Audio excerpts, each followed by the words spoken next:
Seriously?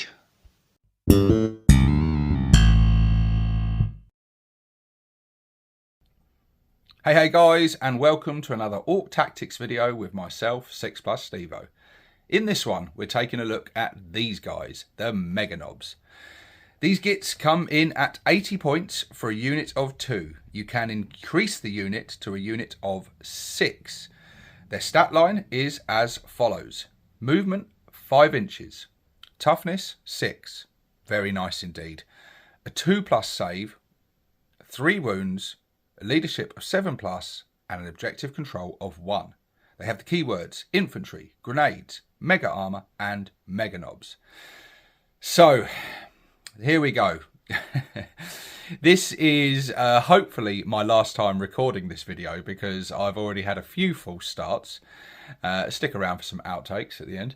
But yeah, there's a lot of ground to cover here, and I don't really know where to start because this unit have been through some changes. First of all, the points. The points have increased. Since the last video I did on these guys, they have gone up to 40 points each.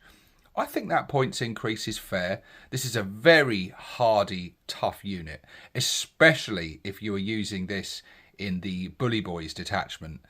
This is a very hard-hitting, very tanky unit. And they've been seeing a lot of love on the table. But yeah, they've been hit with the nerf hammer by GW in not just the points increase, but as we'll get into right now, in one of their abilities. So yeah, let's get into that ability right now and let's talk about that. So they've got the ability Crump in Time. It reads, during the battle round in which you call a war, models in this unit have the Feel No Pain 4+ ability.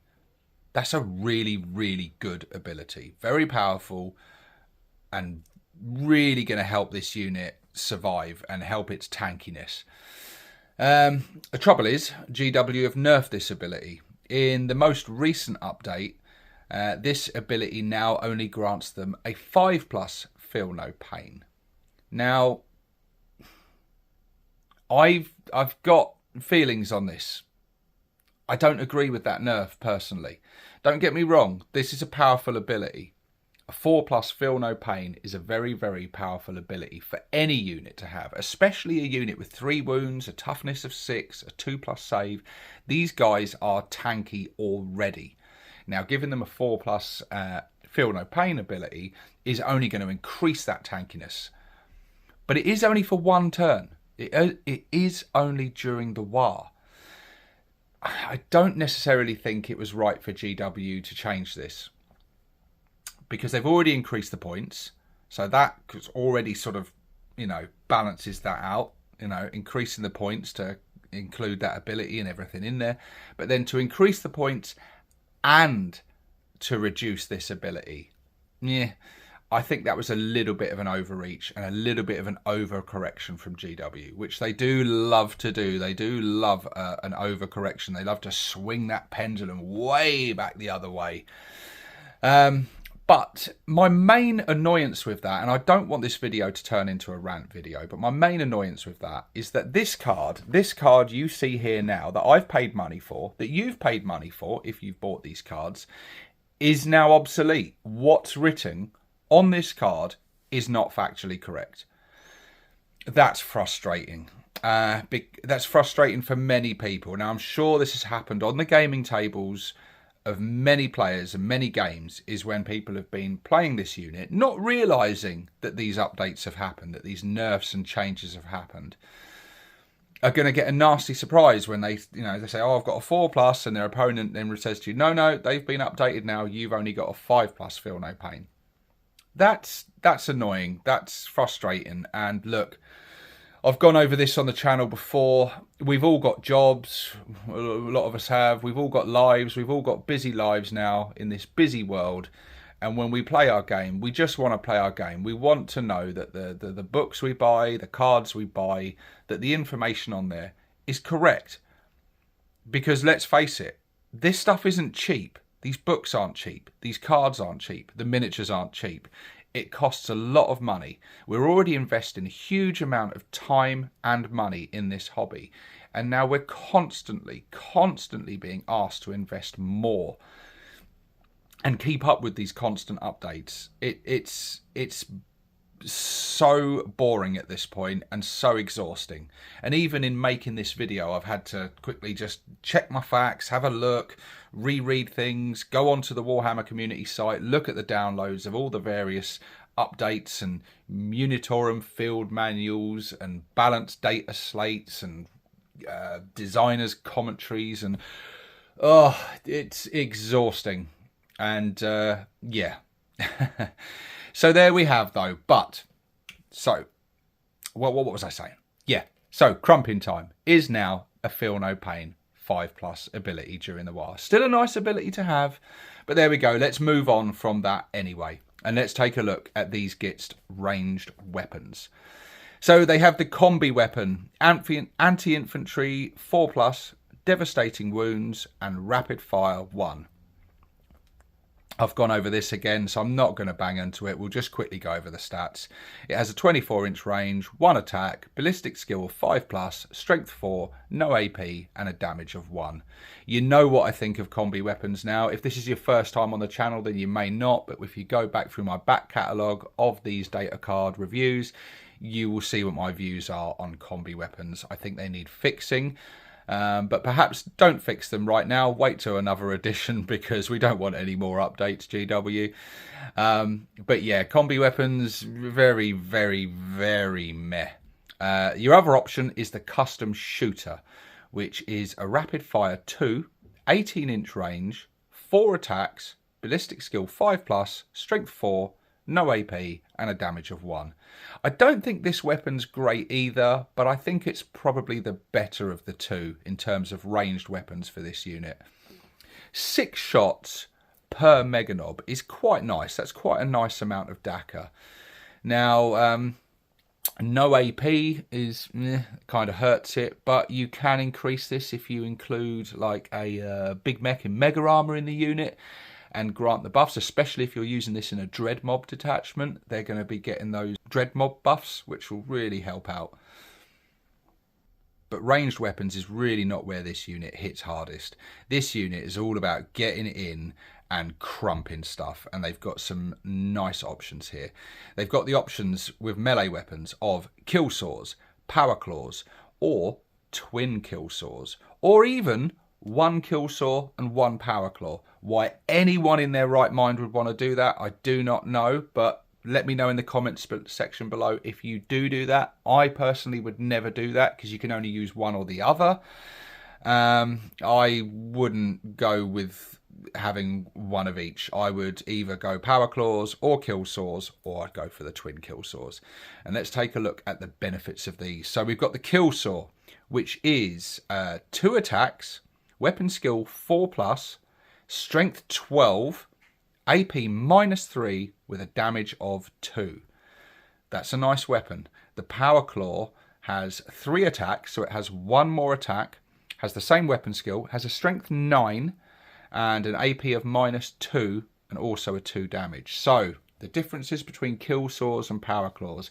Power claws, you're getting extra attacks, but you are getting less AP and less strength.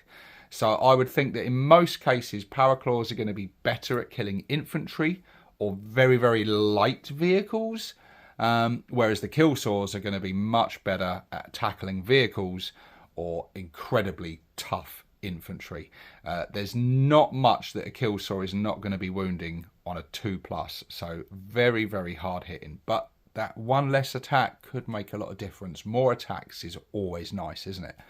We've then got the option of twin kill saws. Now, obviously, you're going to lose the gun option, but as we've seen with their guns, you're not really missing out on much anyway. So if you want to go full on melee with these guys, I think twin kill saws is a good option. These are twin linked, which means you re-roll the wound. Not the hit, unfortunately, as it used to be in older editions. It's now re-roll wounds, which is still nice. And it is going to make these twin kill saws very, very reliable. You still only get 2 attacks, even though you've got 2 kill saws, which I think is a bit naff, let's be honest. I think more attacks with 2 of them would have been better. All you are gaining is that twin linked ability. So you're losing the gun, just to get re-rolls of wounds in combat. I think it is worth it if you really want this unit to be purely combat based. I think the twin kill saws is probably the way to go. The stat line is exactly the same. You're getting that -3, you're getting that strength 12, you're going to be wounding most things on 2s, re-rollable, so they are going to be very, very efficient. But the thing to bear in mind with these kill saws, with these power claws, you are hitting on 4s, which isn't great for orcs. This can be fixed if you attach a war boss in Mega Armor. He's going to be granting them a +1 to hit, so suddenly they're going to be hitting on 3s. That's going to make quite a bit of difference to the effectiveness of this.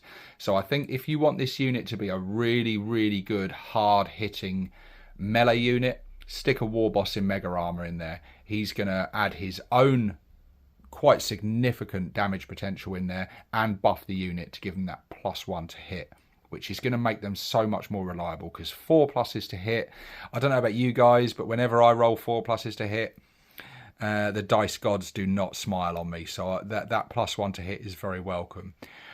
You've also got the option of throwing in a big mech in Mega Armor in there, though. He's not going to grant them any buffs on the melee side of things, but he is going to grant them the buffs on giving them an invulnerable save from ranged attacks, which is very, very welcome. And also, he's going to give the beautiful ability of being able to resurrect a bodyguard each turn, which is a really, really good ability. And I think that's why most people choose to include a big mech in Mega Armor in their Meganobz over the war boss in Mega Armor. But I think both characters bring some nice buffs to this unit. So overall, I think the Meganobz are still a good unit. I don't think they're the auto-include that they were before. And I think, in fairness, I think they were undercosted before for what they could do. If you had a large unit of Meganobz with a big mech in Mega Armor, they were incredibly hard to shift and could be a right thorn in your side. So I think the points increase is fair, but I'm not happy about GW changing the crump in time ability for this. Whether or not it's fair or not, I just find the constant changes exhausting and tiresome. But anyway, guys, there you go. There is the Meganobz Tactics video. Let me know what you think of Meganobz down below. Let me know how you equip your Meganobz. Do you equip them with the guns and the power claw? Do you give them twin kill saws? Or are you one of those crazy people that likes to give them a power claw and a kill saw? If you do, let me know why. And let me know what you think about the changes to crump in time and the points increase on these guys. What we're going to do next time, guys, on the next video, we are going to take a look at these gits, the flash gits. Join me on that one, guys. This is 6+ Stevo, signing out. Seriously, mate, fuck off.